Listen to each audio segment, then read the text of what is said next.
All right, let's dive right in.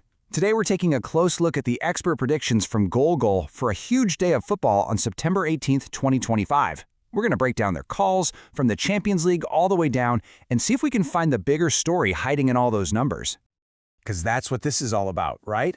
Anyone can hand you a list of scores, but we're here to play detective. We're on the hunt for the pattern, for the logic, for the signature style behind all these picks. So what's the real narrative buried in the data? Okay, before we get to the good stuff, the matches themselves, we got to make sure we're all speaking the same language. Nailing these key terms is essential to understanding the whole strategy. So it's pretty simple. When you see over 2.5 goals, just think a high-scoring game, 3 or more goals total. A 2-1, a 3-0, you get the idea. But if you see under 3.5 goals, that suggests a much tighter, more defensive match, 3 goals or less. Got it? Good. Now let's get to the main event. All right, now for the big one. Goal has weighed in on some of Europe's absolute giants. So let's see what they're expecting from these massive, high-stakes games. And we're starting with a heavyweight clash. The prediction points to a narrow win for Man City, but, and this is important, it's expected to be a high-scoring game. And that theme just keeps right on rolling with another close one expected between Barcelona and Newcastle. So that's 2 huge predictions, and both are leaning towards more than 2.5 goals. So, is this going to be the pattern for the whole day? Let's see. Okay, here is the full picture, and this is where things get really interesting. So just like we saw, Man City and Barca are in tight, goal-filled games. Sporting Lisbon is tipped for a nice, clean 3-0 win. But then, just look at the bottom half of that list. Club Brugge versus Monaco, a 1-1 draw. Copenhagen versus Leverkusen, a 1-1 draw. Frankfurt versus Galatasaray, yep, you guessed it, a 1-1 draw. Whoa, 3 identical predictions for tense, cagey stalemates. Now that is a trend. But the analysis doesn't just stop at the Champions League. Nope.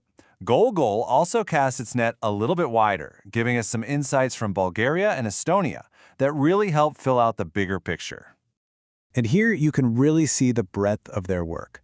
We've got 2 predicted 2-0 home wins, one in Bulgaria and one in Estonia, and both are pegged as these lower-scoring, under 3.5 goal games.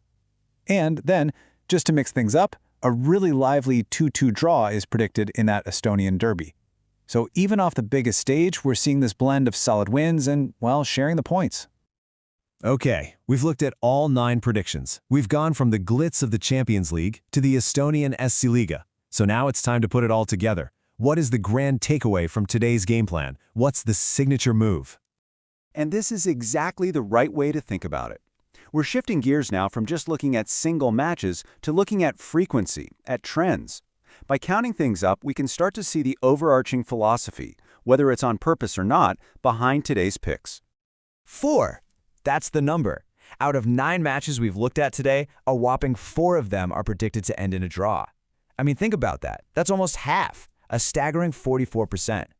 From the European elite all the way to the Estonian second tier, the biggest theme of the day is the stalemate.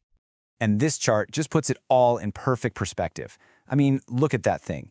It's almost perfectly split between draws and home wins, both sitting at 44%. And the away win, it's this tiny little sliver at just 11%. The message here is loud and clear. Today, Goal thinks teams will either defend home turf or they'll settle for a point. Don't even think about backing the traveling team.